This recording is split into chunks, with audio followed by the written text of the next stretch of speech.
जिस तरीके की पॉलिटिक्स यहां देश में हो रही है, शुक्रवार को प्रधानमंत्री नरेंद्र मोदी ने सभी राज्यों के मुख्यमंत्रियों के साथ बैठक करने का फैसला कर लिया है। शुक्रवार शाम 6:30 बजे वीडियो कॉन्फ्रेंस के जरिए यह बैठक होगी और इसमें जो इलेक्शन बाउंड इलाके हैं वहां के सीएम्स नहीं होंगे। बुधवार को संसद भवन में सर्वदलीय बैठक हुई और बैठक में मौजूद भारत के ज्यादातर सियासी दलों के प्रतिनिधियों को सरकार ने पश्चिम एशिया की जंग की पूरी जानकारी दी। इसके बाद राजनीतिक दलों के जो रिप्रेजेंटेटिव्स थे उन्होंने अपने अपने सवाल सरकार के सामने रखने भी चाहिए थे। उनमें से एक सवाल था अमेरिका ईरान के बीच सीजफायर की बातचीत में पाकिस्तान का जो रोल है वो क्या है। हमें सोर्सेज बता रहे हैं कि भारत के विदेश मंत्री एस जयशंकर ने इस सवाल का जवाब देते हुए कहा कि पाकिस्तान ऐसा 1981 से कर रहा है। एक तरह से यूएस ने सालों से पाकिस्तान को ईरान के साथ बातचीत में लगा रखा है। हम पाकिस्तान की तरह दलाल देश नहीं है, यह एस जयशंकर ने कहा। अब जैसे ही यह बयान सामने आया, कांग्रेस ने सरकार पर तंज कसना शुरू कर दिया। घरेलू सियासत तो अपनी तरफ है, लेकिन पहला सवाल जो ईरान और अमेरिका के बीच बातचीत में पाकिस्तान की भूमिका पर उठता है, उसका जवाब क्या है? हर देश से कर्ज मांगने वाला पाकिस्तान ईरान और अमेरिका के बीच कौन सा रोल अदा कर रहा है? और यह सवाल सबसे पहले हमने भारत के इजराइल के राजदूत रुवैन अजार से पूछा। उन्होंने कहा कि पाकिस्तान फैसिलिटेटर की भूमिका निभा सकता है, मीडिएटर की नहीं, नेगोशिएटर की नहीं। आप सुनिए। There are also news that Pakistan is mediating. Is it true? Well, we have heard in the media that Pakistan may facilitate some of the negotiations. I think that the term mediation is a bit misused. You know, mediation sometimes means that a party is involved in actually sending proposals or actually has a stake in rewarding this side or the other. I don't think that we're there. I think that this is a negotiation that is being managed by the United States, and different countries could maybe facilitate. Okay, and what do you mean by facilitation? Well, you know, sometimes facilitation means that you're going to host a meeting or you're going to help communicate. It means you will help communicate or you might host a meeting. इन दोनों में अंतर क्या है आप समझ लीजिए। Mediator मतलब होता है जो दो लड़ रहे देशों को आमने सामने बैठाकर बातचीत करवाए, शांति की भूमिका तैयार करे। लेकिन अमेरिका और ईरान के मामले में पाकिस्तान की भूमिका फैसिलिटेटर की हो सकती है। अभी इस पर कोई जिसे कहते हैं ना मोहर नहीं लगी है। एक तरह से मैसेंजर की भूमिका, जैसे मैसेंजर एक आदमी का मैसेज लेकर दूसरे को पहुंचाता है और दूसरे का पहले वाले को पहुंचाता है, उसी तरह पाकिस्तान अमेरिका की लिस्ट लेकर ईरान को पहुंचा रहा है, ईरान से लिस्ट लेकर अमेरिका को पहुंचा रहा है। और पाकिस्तान ये इसलिए कर रहा है क्योंकि 1960 से लगातार दक्षिण एशिया में पाकिस्तान अमेरिका का अड्डा रहा है। जब 1979 में यूएसएसआर ने अफगानिस्तान में हमला करा और कब्जा किया, तो अमेरिका ने पाकिस्तान का इस्तेमाल करके तालिबानी लड़ाकों को हथियार और रसद देने का काम शुरू किया। नाम पाकिस्तान का खराब हो रहा था, काम अमेरिका कर रहा था। फिर 9/11 के बाद भी पाकिस्तान की जमीन का इस्तेमाल अमेरिका ने अफगानिस्तान में तालिबान के खिलाफ किया। यानी जिस तरह से पाकिस्तान आतंक को पनाह देकर खुद को छिपाता है, वैसे ही अमेरिका पाकिस्तान को आगे करके पर्दे के पीछे पूरा खेल रचता है। और पाकिस्तान मतलब पाकिस्तान की जो मध्यस्थता है वो अमेरिका की तरफ से एक कठपुतली की तरह बैठ सकता है। और ये पाकिस्तान मध्यस्थता और मीडिएटर और नेगोशिएटर और देखिए क्या क्या कर रहा है, मतलब ये कौन सोच सकता है? ना तो ईरान और ना ही अमेरिका इस बात को कबूल कर रहे हैं। पाकिस्तान का नाम लेकर कोई अगर भारत की सरकार को आईना दिखाना चाहता है तो उन्हें पहले यह बताना चाहिए कि ईरान जंग के बाद पाकिस्तान में पेट्रोल की कीमत 24.4%, डीजल की कीमत 21.8% बढ़ गई।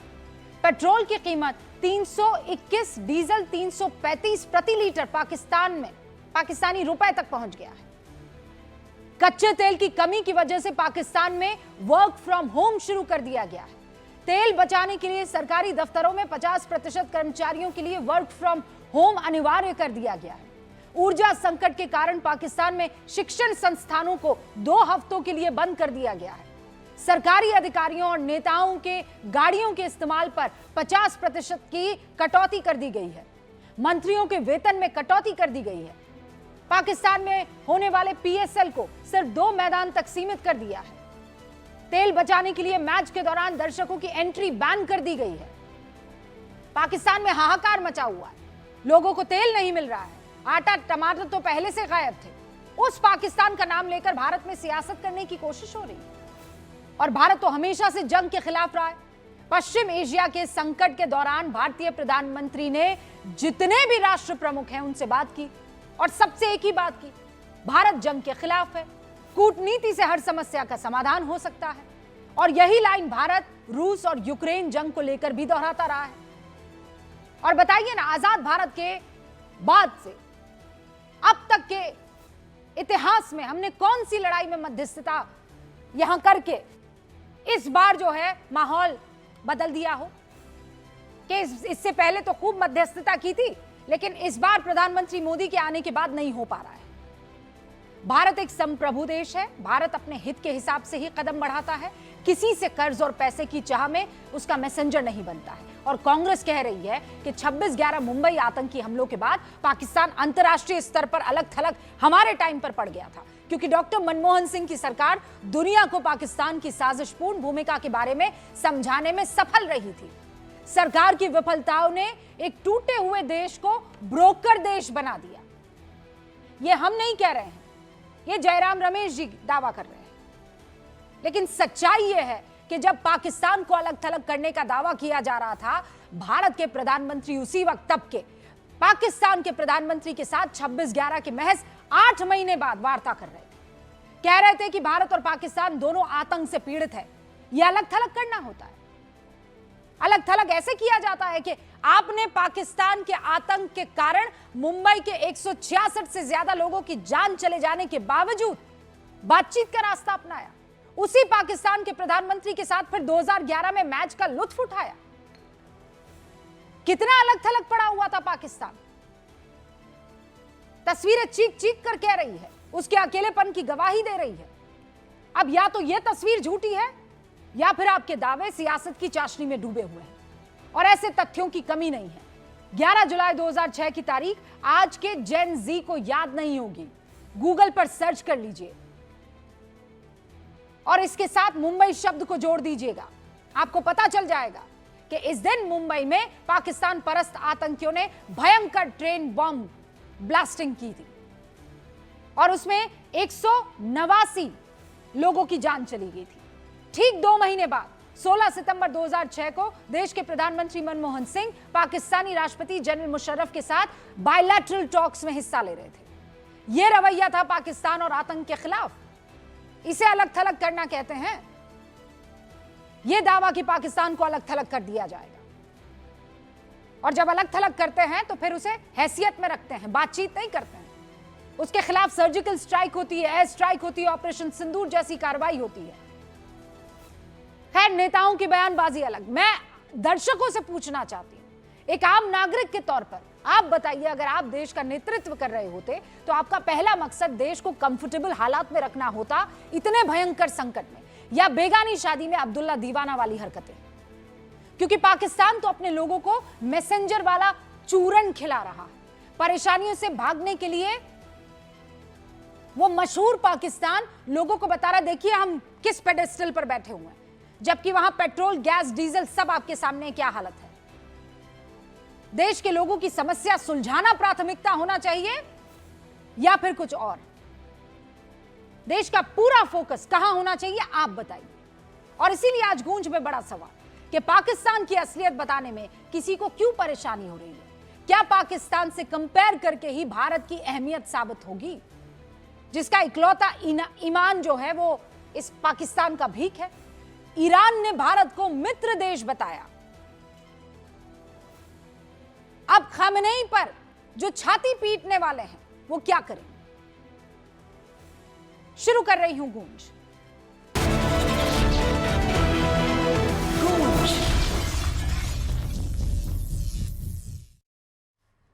सारे खास मेहमान हमारे साथ जुड़ चुके हैं। जरा स्वागत करते हैं भारतीय जनता पार्टी के राष्ट्रीय प्रवक्ता अजय आलोक जी का, कांग्रेस समर्थक तहसीन पूनावाला का, रक्षा विशेषज्ञ जनरल ए.के. सिवाच का, वरिष्ठ पत्रकार सतीश के सिंह साहब का, फॉरेन एक्सपर्ट निनाद सेठ। आप सभी का बहुत बहुत स्वागत है। निनाद, शुरुआत आपसे कर रही हूं without getting the politics involve. इस वक्त भारत की स्थिति बताइए एकदम साफ सुथरे शब्दों में, ईरान, इजराइल और अमेरिका के इस युद्ध में। And then please do add Pakistan के मीडिएटर है, और जब विपक्ष ये कह रहा है कि सीखिए। देखिए, पाकिस्तान भारत की जो स्थिति है वो बड़ी साफ है। हमारे पास हम बहुत रेयर कंट्रीज होते हैं जो ईरान से भी बात कर सकते हैं और इजराइल से भी बात कर सकते हैं। हमारी शिप्स अभी भी होम रूट से जा रही है। हमारे जो सिटीजन्स हैं ईरान में और बाकी के वेस्ट एशियन कंट्रीज में, उनको हम सेफ रखने में कामयाब हो रहे हैं।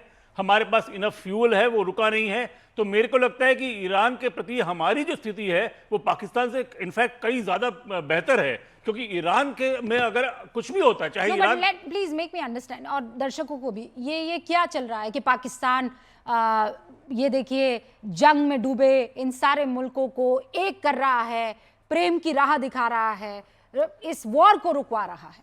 देखिए, पाकिस्तान एक रेलवे स्टेशन की तरह है जहां दो बंदे आके बैठ के चाय पी के बात कर सकते हैं। उसके साथ ज्यादा उसकी कोई हैसियत नहीं, क्योंकि पाकिस्तान को बहुत ज्यादा नुकसान ईरान से हो रहा है। ईरान अगर जीतता है तो भी नुकसान है, ईरान अगर हारता है तो और भी नुकसान है, क्योंकि वहां पे आप ये ना भूले कि आधा ईरान, 25% ईरान बलूच और सिस्तान प्रोविंस है, तो उनको बहुत ज़्यादा दिक्कत है। और अमेरिका ने पहले भी नॉट जस्ट 26/11 या फिर सोवियत यूनियन के पहले 1971 में भी इसी तरह से उन्होंने कोशिश की थी, जब सबसे बड़ी चीज हुई थी कि चाइना, माओ और निक्सन के बीच में बातचीत चाइना पाकिस्तान के थ्रू हुई थी, और उसके 6 महीने बाद हमने बांग्लादेश बनाया था। तो बांग्लादेश बना के हमने उन्हें औकात दिखा दी थी कि आप किसी तरह की मध्यस्थता नहीं कर सकते हो। जैसे मैंने कहा, एक रेलवे स्टेशन का प्लेटफॉर्म की चाय की दुकान है जहां आके दो बंदे बात कर रहे हैं पाकिस्तान से। लेकिन जो विपक्ष कह रहा है कि ये रेलवे स्टेशन भारत क्यों नहीं है?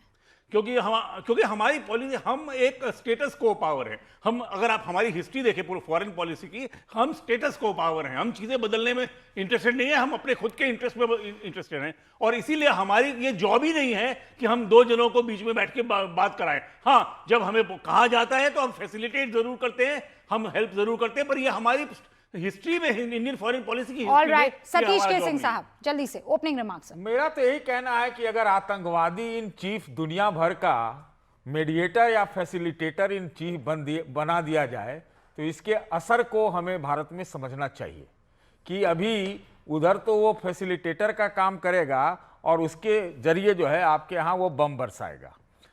कैसा देश है भाई! हम तो कभी कभी आश्चर्य में पड़ जाते हैं कि वो बिरयानी भी खाता है वाशिंगटन में, और चाइना का चाउ चाउ भी खा लेता है, और इसके बाद भी फैसिलिटेटर बन जाता है। तो क्या है? रेलवे स्टेशन पर कटोरा लेकर बैठे भिखारियों को देखा है? उनके कटोरे में चाउमीन भी पड़ जाता है, उनके कटोरे में दही बड़ा भी पड़ जाता है, उनके कटोरे में सैंडविच का आधा टुकड़ा भी पड़ जाता है।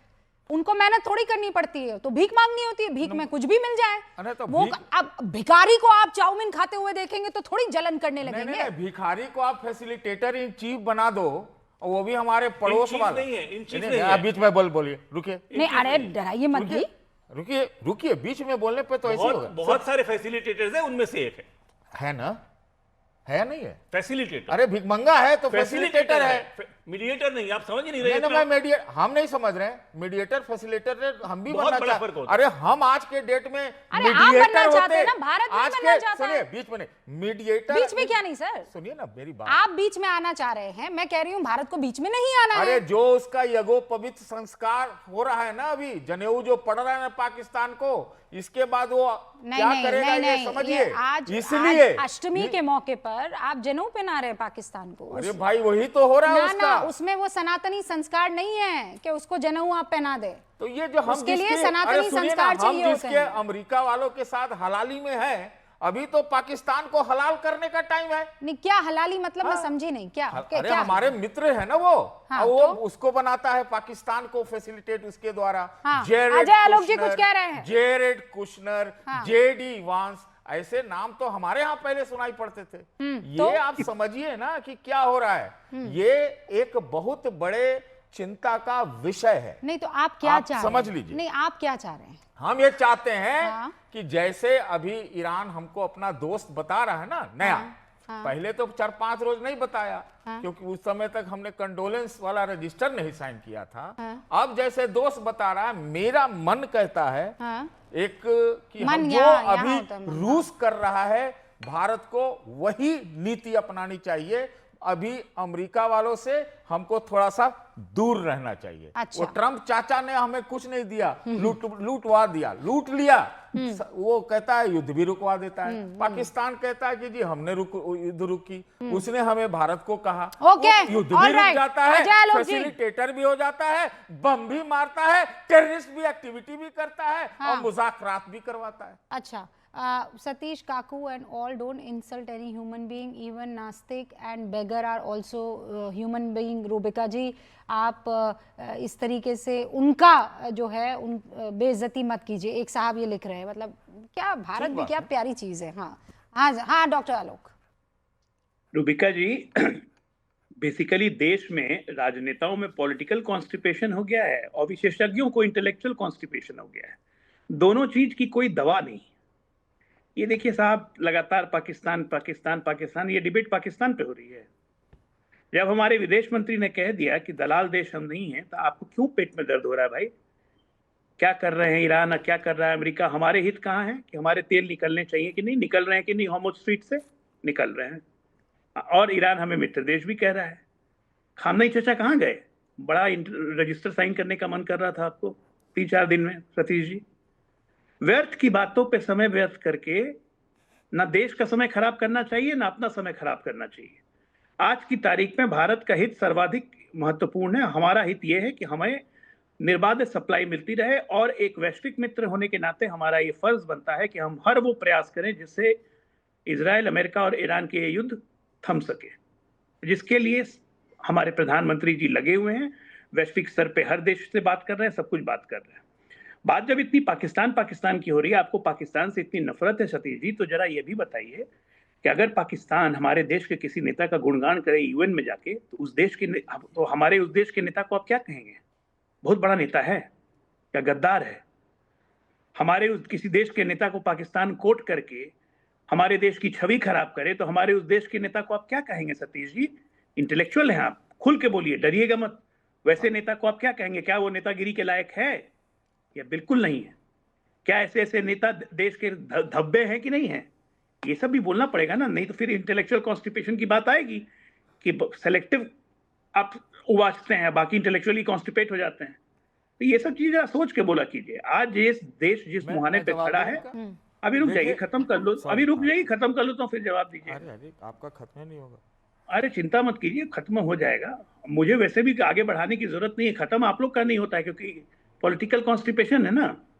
कुछ नहीं तो कुछ, कुछ नहीं तो कुछ। प्रधानमंत्री बोलते क्यों नहीं है? प्रधानमंत्री बोलते हैं तो सदन से गायब। ऑल पार्टी मीटिंग क्यों नहीं बुलाते हैं? डिक्टेटोरियल एटीट्यूड है, जब ऑल पार्टी मीटिंग होती है तो जाना नहीं है साहब को। मतलब कुछ भी आप लोगों को करना है। इजराइल क्यों गए? हम ईरान का समर्थन क्यों नहीं कर रहे हैं? हम इसका समर्थन क्यों नहीं कर रहे हैं? अरे आपने क्या किया भाई साहब? और आज जो रूबिका जी जब अपने एडिटोरियल में बोल रही थी कि 1981 से पाकिस्तान ईरान का एक अनऑथराइज एजेंट बन के न्यूयॉर्क में बैठा हुआ है, ईरान की एम्बेसी चला रहा है, तो उसमें कौन सी गलत बात है? ये सच्चाई है। बैक चैनल डिप्लोमेसी से ये अमेरिका को भी सूट करता है, नहीं, लेकिन पाकिस्तान को भी सूट करता है। अगर मैं वो वेइंग स्केल जो होता है ना, उसमें अगर दो पलड़े आप देखें, एक जहां भारत जिस स्थिति में इस वक्त है, तेल, डीजल, गैस, इनकी खपत, इसका मैनेजमेंट, मैं फिर कह रही हूँ मुनाफाखोरी और ये जो बदमाश बीच में चल रहे हैं, उनके खिलाफ सख्त कार्रवाई होनी चाहिए। वो नहीं हो रही है अब तक। मैं इस बात को लेकर परेशान हूं, लेकिन बावजूद उसके हम जिस तरीके से सिचुएशन को डील कर रहे हैं, आप उस पलड़े को भारी मानेंगे या फिर पाकिस्तान में? अभी मैंने पूरी लिस्ट गिना दी क्या क्या हो रहा है, और वो वहां पे फैसिलिटेटर बन रहा है। ये ऐसे फैसिलिटेटर पर तो थू होना चाहिए कि अपनी जनता वहां त्राहिमाम कर रही है, रो रही है सतीश केसिंग साहब, और आप कह रहे हैं देखिए पाकिस्तान। अरे मैं यही इसीलिए तो चिंतित हूं कि इतने दिन से पाकिस्तानी रो रहे हैं, भिखारी बन गए, सबसे अलग थलग हो गए, आतंकवादी इन चीफ हो गए, फिर भी ऐसा कौन सा जादू कर देता है भाई तो कि उसी बताए के थ्रू तो मैसेज सही, जाता है। आपको क्यों उसी समझ के- में नहीं आ रहा? मैं आपसे एक बात कर रहा हूं, पहले आलोक जी का जवाब तो दे दूं। दीजिए। दरअसल मैं आपको बताऊं कि ये पॉलिटिकल कॉन्स्टिपेशन जो है ये भाजपा को है कि उनको एक मुर्गी चाहिए जिसके ऊपर देश के भीतर तोप छोड़ते रहें। अरे तोप छोड़ने की जरूरत पाकिस्तान के ऊपर है। ट्रंप से निपटवा दो ना इस बार पाकिस्तान को। आप ही तो कहते थे पीओके ले आएंगे, लेकिन जब लड़ाई हुई तो 3.5 दिन में वापस आ अरे गए। अपना पिट्ठू कौन निपटवाता है, मुझे ये बताइए। पाकिस्तान के पास एक पिट्ठू है, वो ऐसा बेवकूफ तो है नहीं कि अपने पिट्ठू को निपटवा देगा। आपको ये बात समझ में नहीं भी आती? जवाब दे दे। हाँ, पाकिस्तान जो चीयर लीडर हमारे नेता का एक बनता है, उस पर भी जवाब दीजिए ना। उस पर इंटेलेक्चुअल कॉन्स्टिपेशन क्यों दिखा रहे हैं? नहीं, अगर अगर अगर जो नेता है, देश के विपक्षी नेता अगर पाकिस्तान का गुण गाते हैं तो मैं तोप लेके उनके खिलाफ खड़ा होऊंगा। लेकिन अब कब खड़े हुए? पाकिस्तानी क्या करते हो, तो पाकिस्तानी वाले तो आपको बयान देके कभी कभी मजबूत बनाते हैं। तो पाकिस्तानी क्या करते हैं तो करने दीजिए पाकिस्तान को दलाली। आपको क्यों तो पेट फिर में दर्द है? पाकिस्तान के साथ ये अमेरिका वाला ये खेल रहा है खेला, ये कोई चिंता की बात नहीं है क्या आलोक जी? काहे आपके पेट में काहे दर्द हो रहा है? काहे अरे की चिंता? आपको नहीं भारत दर्द हो रहा है, की- हमको दर्द हो रहा है।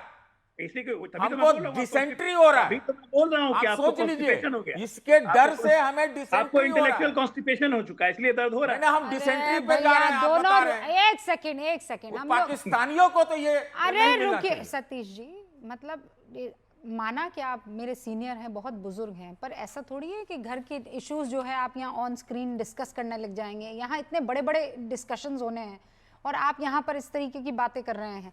वहाँ पे तहसीन पूनावाला भी बैठे हुए हैं। तहसीन, उन्हीं बहुत से से लोग लिख रहे हैं कि ना हमें ईरान पर भरोसा करना चाहिए, ना हमें अमेरिका पर भरोसा करना चाहिए, और पाकिस्तान के आईने में तो हम हिंदुस्तान को अपने आप को देखने की जरूरत ही नहीं है। विपक्ष इसको समझ ले तो बहुत अच्छा, नहीं तो देश सही हाथों में है। थैंक यू रुबिका जी, आपके साथ शो में शिरकत करने का मौका मिला। सबसे पहले जनरल सिबाज का शुक्रिया अदा करना चाहता हूँ उनकी सर्विसेज के लिए। Thank you sir for your services to the nation. 2 या 3 चीज मैं कहना चाहता हूँ। एक बात मैं आपके ओपनिंग रिमार्क से मैं बिल्कुल इत्तेफाक रखता हूँ, और ये मैंने अपनी बाइट में भी कल भी कहा, आज भी कहा, पाकिस्तान एक भिखारी मुल्क है। पाकिस्तान के 3 मालिक है, अमेरिका, चाइना और साउथ। पाकिस्तान कोई पोजीशन में ये नहीं है कि वो मीडिएट करे। ये हो सकता है कि पाकिस्तान एक स्थान हो सकता है जहां पे अमेरिका और ईरान मिले। इजराइल नहीं आएगा क्योंकि पाकिस्तान इजराइल को रेकग्नाइज नहीं कर सकता बातचीत के लिए, बट वो भी अभी क्लियर नहीं। इस ईरान को पाकिस्तान लगेगा, बट आज जो पाकिस्तान कह रहा है कि हम मीडिएट करेंगे, 2 साल पहले जनरल साहब बताएंगे ये दोनों एक दूसरे को मिसाइल से मार रहे थे, ईरान और पाकिस्तान। और एक फनी बात आपको बता दूं, जब पाकिस्तान ने कहा मीडिएट करेंगे, मुश्तबा खोमेनी की बहुत कम नोट्स बाहर आए। मुश्तबा ने कहा मेरे अब्बा जान, मरूम अब्बा जान पाकिस्तान को बहुत चाहते थे, हम भी मीडिएट करेंगे आपके और अफगानिस्तान की। तो पाकिस्तान से जोक, उसको सीरियसली नहीं लेना चाहिए। 2 बहुत इंपॉर्टेंट चीजें, विश्व में केवल 3 मुल्क है जो सभी लोगों से बात करते वेस्ट एशिया में पीस ला सकते, कतार, ओमान और भारत। और वेस्ट एशिया में पीस जो आपने कहा रुबिका जी और जो जनरल साहब ने कहा, ये भारत के हित में है। It is important. एक तरफ 1 करोड़ करीबन भारतीय हमारे गल्फ अरब मुल्कों में, एक तरफ ईरान के साथ हमारे स्ट्रेटेजिक पार्टनरशिप है। तो ये पीस लाना हमारा कर्तव्य है, और मैं पर्सनली चाहूंगा कि भारत और बड़ी भूमिका निभाए, जैसे राष्ट्रपति ट्रंप ने कॉल किया, उसके बाद जयशंकर जी ने कॉल किया, पीस लाने के लिए ये मीडिएशन भारत कर सकता है। एक दूसरी चीज, अगर इस मीडिएशन को जयशंकर जी, मुझे नहीं पता उन्होंने ऑफिशियली कहा या अनऑफिशियली कहा, इसको दलाली कहते हैं, मुझे लगता है ये अनफॉर्चुनेट है। 1950s में पंडित नेहरू ने इंटरवीन करते नॉर्थ और साउथ कोरिया का वॉर, दक्षिण और उत्तर कोरिया का वॉर रुकाया था, और मीडिएट करते प्रिजनर्स ऑफ वॉर का चार्टर बनाया था। और भाजपा के समर्थक, उनके एड में भी आया था कि आदरणीय प्रधानमंत्री रशिया और यूक्रेन का वॉर इंटरवीन करते कुछ देर तक रुकाए थे, उनका एड भी उन्होंने बनाया था। तो क्या वो भी दलाली थी, नेहरू जी कर रहे थे या वर्तमान सरकार कर रही थी? मुझे लगता है इन शब्दों का प्रयोग भारत को शोभा नहीं देता। लास्ट चीज से मैं अपनी बात समाप्त करता हूं। मेरा एक क्रिटिसिज्म था, ऑल पार्टी मीटिंग में आदरणीय प्रधानमंत्री जी को आना चाहिए था, आदरणीय विपक्ष के नेता को और सभी मुख्यमंत्री को। बहरहाल कल सभी मुख्यमंत्रियों की मीटिंग है, उसके बाद फिर से प्रधानमंत्री जी बैठे और प्रधानमंत्री जी सवालों के उत्तर दे, ना केवल बातचीत करे, सवालों के उत्तर दे, क्योंकि ये बहुत बड़ी क्राइसिस है भारत की। ओके, डॉक्टर अजय आलोक जवाब दीजिए, फिर उसके बाद जनरल सिबाज मैं आपके पास आ रही हूँ। तहसीन, ये बताइए कि ऑल पार्टी मीटिंग में सब मुख्यमंत्री क्या करेंगे भाई? 18 राज्यों में हमारे मुख्यमंत्री हैं, हम ही ऑल पार्टी जी। मीटिंग कॉल कर रहे हैं, तो सब मुख्यमंत्री क्या करेंगे वहां पे आके ऑल पार्टी मीटिंग में? मुख्यमंत्री तो एडमिनिस्ट्रेटिव Because- जॉब जितना होगा, कल प्रधानमंत्री उनसे बात करेंगे ही करेंगे। दूसरी बात कि प्रधानमंत्री के नहीं आने से क्या होता है, हमारा कॉन्स्टिट्यूशन क्या कहता है, प्राइम मिनिस्टर हिज और हर कैबिनेट। तो बिना कोई, ये यूपीए की तो गवर्नमेंट है नहीं ना कि प्राइम मिनिस्टर के डिसीजन खुद प्राइम मिनिस्टर को पता नहीं होते थे कि नटवर सिंह उनके मिनिस्ट्री से ड्रॉप होने वाले हैं या न्यूक्लियर डील कब साइन होने वाली है। तो मनमोहन सिंह को बाद में पता लगता था क्योंकि सेलेक्टेड प्राइम मिनिस्टर थे। यहाँ तो इलेक्टेड प्राइम मिनिस्टर है ना, उनका जो डिसीजन होता है वो कैबिनेट को पता लगता है, कैबिनेट अप्रूव करती है, उसी को लेके फिर ऑल पार्टी मीट में जा रहे थे। इसलिए प्रधानमंत्री की उपस्थिति कोई जरूरत नहीं थी। जहां वो समझते हैं कि जरूरत है वहां वो हमेशा रहते हैं। One India one nation one election में खुद प्रधानमंत्री ने शेयर किया था, इसलिए ये भी कोई इंपॉर्टेंट इशू नहीं है। Third and most important thing, हम विश्व मित्र की ऑलरेडी भूमिका में हैं, चाहे यूरोपियन यूनियन हो चाहे गल्फ कंट्रीज हो। प्रधानमंत्री ने खुद सबसे पर्सनली बात की है, एक एक लोग का विश्वास दिया है, और इवन बैक चैनल डिप्लोमेसी के तहत चाइना वाइना एक एक लोग को इन्वॉल्व, रशिया के पुतिन से सबसे बातचीत हो रही है और एक कोशिश की जा रही है कि कुछ एक सोल्यूशन निकले। तो उससे ज्यादा हम कुछ कर नहीं सकते, लेकिन इसके अलावा हमें अपने प्राइमरी अपने इंटरेस्ट को देखना है। 1 करोड़ भारतीय जो गल्फ में रह रहे हैं उनको देखना है। आप सोचिए, हमारे इतने प्रयासों के बावजूद मात्र 4.5 लाख भारतीय ही लौटे, बाकी लोग नहीं लौट रहे हैं, क्योंकि कहीं ना कहीं सबको विश्वास है कि ये युद्ध खत्म होगा। तो ये सब तमाम बातें हैं। मुझे लगता है कि कंस्ट्रक्टिव डायलॉग सारे वॉरिंग पार्टनर्स के बीच में होना बहुत जरूरी है। हाँ। और देश में जो सबसे जरूरी है वो है एक राजनीतिक एकता, जल्दी जो से। बिल्कुल नहीं। एक लाइन। जल्दी से। मैं आपका बहुत सम्मान करता हूँ अजय जी। 4000 हमारे भारतीय, अधिकतर हिंदू सीरिया के अंदर है, वहां पे हमारी रिफाइनरी, वहां पे एक टेररिस्ट रेजिम जो अभी वर्तमान में यूएस से बहुत क्लोज है, वहां पे क्या प्लान भी, वो उनको भी विश्वास है। दूसरी चीज, हमारे अभी भी 18 से 20 जहाज स्ट्रेट ऑफ हॉर्मुज में, करीबन 1000 भारतीय, वो भारतीय फ्लैग जहाज है। तो हमें चीफ मिनिस्टर्स विपक्ष के साथ बैठकर, जब 80s में हमारे पास टैंकर क्राइसिस में स्ट्रेट ऑफ हॉर्मुज बंद हुआ था, भारत ने लीड लिया था स्ट्रेट ऑफ हॉर्मुज खोलने का, और आज भारत की वो का ओहदा है, प्रधानमंत्री जी का ओहदा है, ये बात मैं मानता हूं। तो हमें ज्यादा पुश करना चाहिए। इसको हम दलाली नहीं, इसको हम विश्व में लीडरशिप कहते हैं, और मानता हूं मैं कि प्रधानमंत्री कर रहे हैं। तो अगर विपक्ष कहता है कि प्रधानमंत्री जी दलाली को और करना यहाँ चाहिए, पर तो जिस गलत किया। कॉन्टेक्स्ट में इस्तेमाल हुआ है, यू हैव टू अंडरस्टैंड, दलाली पाकिस्तान तब इस होता कंट्री को नहीं, करना है। दलाली तब होता है जब पाकिस्तान जैसे मुल्क को आप आगे रखते हो किसी और का एजेंडा पूरा करने के लिए। Please understand this. और हम यहां एक तो ये मीडिएटर, फैसिलिटेटर और पीस मेकर, इन तीनों में बहुत ज्यादा अंतर है, ये मुझे आपको बताने की जरूरत नहीं है। जो पीस प्रोसेस है उसके लिए लगातार प्रधानमंत्री सारे मुल्कों के राष्ट्राध्यक्षों से संपर्क में बातचीत कर रहे हैं, उनको कूल डाउन करने की कोशिश हो रही है। लेकिन ऐसे में ये कह देना कि नहीं आप वो क्यों नहीं है जो पाकिस्तान है, अरे भाई हम अपना देखेंगे कि यहां पर इधर उधर इनके पीछे भागते फिरेंगे। General Siwach, what is your take sir? हाँ बिल्कुल, देखो रूबिका, ये तो सच्चाई है कि आपने बोला कि पीस मेकर। देखो इसमें तो कोई शक नहीं कि अगर कोई देश इस वर्ल्ड में है जिसके रिलेशनशिप इजराइल से भी अच्छे हैं, अमेरिका से भी अच्छे हैं और ईरान से भी अच्छे हैं। आप देखें, हमें स्ट्रेटेजी पार्टनरशिप हैं अमेरिका के साथ, इजराइल के साथ हमारे डिफेंस के और इकोनॉमिकल रिलेशन अच्छे हैं, और इसी प्रकार से ईरान के साथ हमारे चाबार है। उसके बाद एनर्जी सेक्टर में बहुत है, चाबार को कौन भूल सकता है, जो कि एक प्रकार सेंट्रल एशियन स्टेट और नॉर्थ साउथ ट्रांसपोर्ट कॉरिडोर को जोड़ता है। तो भारत इस चीज से एक प्रकार से ये जानता है, और भारत इसको कर रहा है, बैक चैनल डिप्लोमेसी पीछे से। पर जनरल सिवाच, आपकी सीनियरिटी, आपका एक्सपीरियंस, तजुर्बा देखकर एक बात ये समझाइए ना हमको, ये जो विपक्ष कह रहा है कि ये आतंकी स्टेट, ये कैसे मीडिएट कर रहा है, ये कैसे फैसिलिटेट कर रहा है, हम उस भूमिका में क्यों नजर नहीं आ रहे हैं? बताइए ना, हम उस भूमिका में क्यों नहीं दिखाई दे रहे हैं? हाँ बिल्कुल, देखो सच्चा रूबिका, पाकिस्तान क्यों कर रहा है? पाकिस्तान का एक डिफेंस पैक्ट है सऊदी से, उसको अभी हमला किया ईरान ने तो उसको सऊदी की हेल्प करनी चाहिए थी, वो तो नहीं की उसने। वो कहता है कि एक तरफ खाई एक तरफ हुआ, इसको ये मौका मिल गया, क्योंकि पाकिस्तान एक ऐसा देश है जो अमेरिका के एक टुकड़ों पे पलता है, उसको पता है कि कल को IMF और वर्ल्ड बैंक अगर लोन मिलना है तो वो अमेरिका ही करेगा, ये मौका मिल गया उसको। ये मुझे लगता है एक अपॉर्चुनिटी का फायदा उठा रहा है। वो फैसिलिटेटर या मीडिएटर नहीं है, मुझे लगता है वो एक मैसेंजर है। वो उसको उस पाकिस्तान की जगह का इस्तेमाल होगा। अगर आप देखें सुबह से हुआ क्या है 2 दिन में, जो 15 पॉइंट प्लान जो दी अमेरिका ने, उसने ईरान को दे दी। ईरान ने 5 पॉइंट प्लान दी, वो उसने अमेरिका को दे दी। और दूसरा मैं ये कहता हूं, पाकिस्तान का सबसे बड़ा ड्रॉबैक ये है, पाकिस्तान तो जब भी समझौता कराएगा जब तीनों पक्ष होंगे, क्योंकि इसके अंदर अमेरिका और ईरान ही थोड़ी लड़ रहे, इजराइल भी है। इजराइल को तो पाकिस्तान रिकॉग्नाइज भी करता, तो फिर कहां ये बात बनेगी।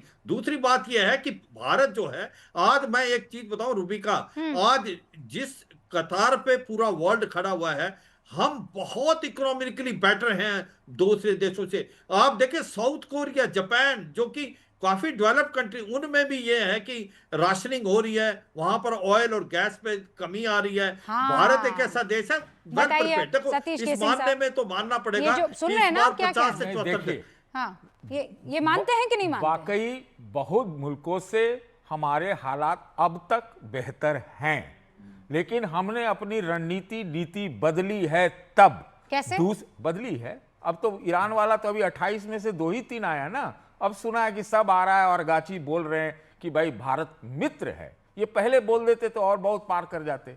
एक पहले कब बोल देते? अरे बोल देते जब कंडोलेंस से पहले ना, वो तो थोड़ा सा एक समस्या हो गया ना। नहीं, लेकिन क्या अब समस्या? वो तो ईरान आपको वाले लग भी रहा है समस्या हुई है। नहीं, आप बीच में नहीं बोलने नहीं देती, तो मैं ये कह रहा हूं, लेकिन हमको अभी बहुत सतर्क रहने की आवश्यकता है। मेरे ख्याल से ये आप बोल रहा हूं, हम 1% GDP नीचे जा रहे हैं। इस चीज को ध्यान रखिएगा, मैं बोल के जा रहा हूं। और अभी या तो युद्ध ये खत्म हो गया है, नहीं तो मैं मानूंगा कि युद्ध अब शुरू हो रहा है। या आप इस चीज को चलिए, ये एक्सट्रीम पे है दोनों चीजें। तो कहना क्या चाह रहे हैं, मैं ये समझ ही नहीं पाती मैं हूं। बोल रहा अभी हूं आप कि कह रहे हैं आगे के क्या- लिए अब रणनीति जो आगे है के लिए बहुत रणनीति तो सोच बनी समझ रही के है ना, बनानी चाहिए। अभी की स्थिति मुझे बताइए ना, हम अच्छी स्थिति में है कि नहीं है? अरे भाई, हम कंपैरेटिवली बाकियों से आए बाएं जितने हैं उनसे बेहतर जरूर आए हैं। बाएं, हाँ, चाइना है, आए बाएं, लेकिन हमारे जापान ऊपर- आए बाएं। अरे सुनिए ना, नहीं सुनिए, नहीं पहले बताइए, आए बाएं जापान, नहीं, अरे जापान, आए बाएं चाइना, चाइना तो बहुत अच्छे स्थिति में है। हैं? आप चाइना इस पूरे अरे वहां वार का- राशनिंग इस शुरू हो गई पूरे- है, आप इस पूरे- पेट्रोल के दाम बढ़ गए हैं वहां पर। अरे बढ़ने दीजिए ना उनको, वो अरे, शोक कर लेंगे। हमारे आप यहाँ कह रहे- बढ़ेगा तो दिक्कत होगी। अरे तो उनको- अभी बढ़ा उनके क्या? पास मैं बहुत आपसे- ताकत है। आप मेरा सवाल सुनिए, मैं क्या कह रही हूँ। भैया हमको रूस का तेल चाहिए, सीधा बात। क्यों चाहिए रूस का हमको तेल? अमेरिका का तेल अभी नहीं बदल चाहिए। गए, अभी आप बदल गए। मैं आपसे एक सवाल पूछ रही हूँ, इस वक्त क्या टाइम हो रहा है भैया? इस वक्त 5:24 पर, थर्सडे का दिन, 26 मार्च। आज तो अष्टमी भी है। भारत अच्छी स्थिति में है, बाकी मुल्कों से बेहतर स्थिति में है कि नहीं? नहीं, कुछ एक मुल्कों से बेहतर स्थिति में है, कुछ एक लेकिन मतलब? देश के प्रधानमंत्री ने कहा है कि कोरोना जैसा संकट हो सकता है, अरे तो वो तो हो ही सकता है ना। तो इसके लिए तैयारी करनी मैं जो बस सवाल इतनी पूछ रही कह हूँ रहा उसका हूं, जवाब इतना ही दे। कह रहा नहीं हूं, तो अरे इतना ही कह रहा हूं। नहीं, ट्रंप नहीं। को बोलो, ये तुम्हारा कोरोना- एक भी सेकंड, बात दो- नहीं दो- अभी दो- मानेंगे, बाकी हमारा रूस का मैं तेल जो सवाल, जारी आप इधर रहेगा। रूस का तेल अभी भी आ रहा है, अभी भी आ इधर रहा है। बढ़ा है। हाँ, इधर बढ़- किसने कहा कि रूस से हम तेल नहीं ले रहे? ले रहे थे, कम गया था, बढ़ गया फिर। क्या कम गया था, बढ़ गया? मैं समझ नहीं पा रही हूँ। अरे बीच में आप नहीं जानती क्यों भाई? अरे भाई, जब सैंक्शन लगा, हाँ। जब 55% का टैरिफ हुआ, उसके बाद हम घटाते जा रहे थे, इधर उसने सैंक्शन हटाया, ईरान के तेल पे भी सैंक्शन हटा, तो अब हमारे पास तेल आ रहा है। और ये आते रहना चाहिए समूचे साल। ये चाहिए मत कीजिए। चाहिए तो आप चाहिए। नहीं, चाहिए क्या होता? हम कर रहे हैं वो काम। आप इस काम से खुश क्यों नहीं है? हम क्यों नहीं खुश होंगे कहाँ भाई? खुश हैं आप? हम अगर आप खुश क्यों नहीं? भारत की स्थिति से आप खुश क्यों नहीं है? मुझे ये बताइए। क्यों हम कहाँ खुश जाना नहीं? है आपको? अरे, कहाँ जाकर अभी खुश मैं होंगे? खुद बोल रहा हूँ कि अभी तक उतना संकट नहीं हुआ है। उतना आगे संकट देखते क्या होता हुए है? रणनीति बनानी चाहिए। देखिए, आगे के लिए बहुत सतर्क रहना चाहिए। ये खुद प्रधानमंत्री जी ने सतर्क तो कहा है सबको ही कि है। अप्रत्याशित चुनौती सतीश है। केसिंग साहब, अब जब आप भारत सरकार और भारत के स्टैंड को की मुखालिफत कर ही रहे हैं, तो स्ट्रांगली कीजिए ना। डर क्यों रहे हैं? किस बात से डर रहे हैं? मुखालफत क्यों करे भाई? कर रहे हैं ना अरे भैया। हम भारतीय नहीं है, मुखालफत क्यों करें? नहीं तो करते हुए हम दिख जो तो रहे हैं। अपनी बात कह सकते हैं वो कहें। तो हमसे कुछ गलतियां हुई है, क्या गलती सुधारा हुई? है, अच्छी बात है, क्या और गलती हुई? सुधारे। कंडोलेंस ना देकर ये गलती की ट्रंप हमने। के लिए हवन अभी फिलहाल बंद करें। कौन सा ये हवन बहुत किया? जरूरी है। कौन सा हवन किया है बताइए? अब कौन सा क्या हवन? बताएं, अब कितना बताएं, आपका टाइम बताइए गुजर ना। जाएगा। नहीं नहीं नहीं नहीं, मैं आज आपको नहीं छोड़ूंगी सर, आप बताइए कौन सा हवन? अरे हवन ही हवन है, और कौन चीज कौन है? सा हवन पूछ अरे रहा अभी हूं हमको कहना चाहिए हवन इसको कहते हैं, हाँ, हम बता रहा हूं। हाँ। मैं आपको कह रहा हूं कि अभी जो ये ट्रेड डील सोकॉल्ड 18-0 वाला है, हाँ। इसको कहे ये नहीं चलेगा, नहीं होने देंगे। दूसरी बात, इनको ये कहना चाहिए कि तुम रूस पर के तेल पर सैंक्शन लगाने वाले कौन, हमको जितना मन है वहां से लेंगे। क्यों? अगर यह आप मौका एक पड़े सेकंड रुकिए। कि यूयान में अगर रुकिए, पे सतीश करना केसिंग पड़े साहब। यूयान को, तो करें। सतीश केसिंग साहब, ये मोहल्ले में दो आपस में टकरा गए हैं और मैं बड़ा गुंडा और ए तुमने ये काम कैसे किया, ये ऐसे नहीं होता है। कूटनीति ऐसे नहीं चलती है सर, कि आप कहे तुमने ये कैसे कर दिया, 18 कैसे कर दिया, 0 करना चाहिए, रशिया से कैसे तुम ये कर रहे हो डील, हम करेंगे, ये ऐसे ऐसे नहीं चलता है सर।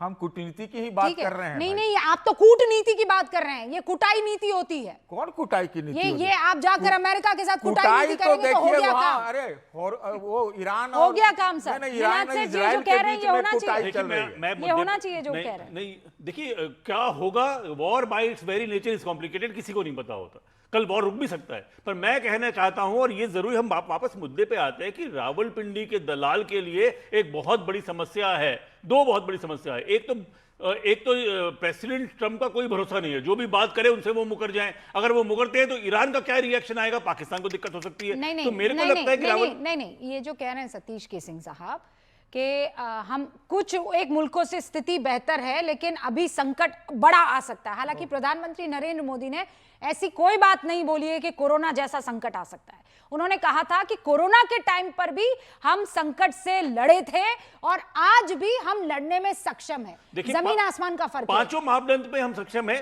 ऑयल सप्लाई पे हम सक्षम हैं, हमारे जो वहां पे लोग हैं वो सेफ हैं, हमारे जो फॉरेन रिजर्व है अभी भी बहुत हाई है, वर्ल्ड रिकॉर्ड के हैं, हमारी जो डिफेंस प्रिपेयर्डनेस है, अगर कोई मिसएडवेंचर भी करता है, चलो बात उसके लिए ओके, तो भी हम रेडी हैं। हाँ, और एक लास्ट बात कहूंगा कि अब हम $4 ट्रिलियन इकोनॉमी है, ये कोई 1960 का भारत नहीं है भी, सीरियसली बात करनी चाहिए टीवी पे, हाँ सीरियस, वो आपको कह रहे हैं सतीश हमको केसिंग कह रहे हैं? साहब। हाँ आप ही को कह रहे तो हैं। इनसे एक बार आप आज बात कर रहे हैं, हम लोग फिर साल भर बाद इसी दिन को चुन लीजिए, हम लोग दोनों सामने रहेंगे। क्या बात मैं करेंगे? गुजराती पहले हूं से सर, मैं बता तो दीजिए स्टॉक ना। मार्केट में पैसा लगा देता हूँ एक तो साल बाद। 50 लाख करोड़ तो मालूम गया ना, अभी गया कि नहीं, ये भी गलत बोल रहा हूँ। नहीं, तो ये तो बाइंग अपॉर्चुनिटी है, हम तो बिल्कुल ठीक है, बाहर के कारण के गया है, वो आप ये तो स्टॉक- बाइंग अपॉर्चुनिटी है। अच्छा, इसमें शेयर पैनिक नहीं बाजार होता वाले है, हैं। इसमें पैनिक नहीं होता है। ऑलराइट तहसीन, जल्दी से क्विकली सर।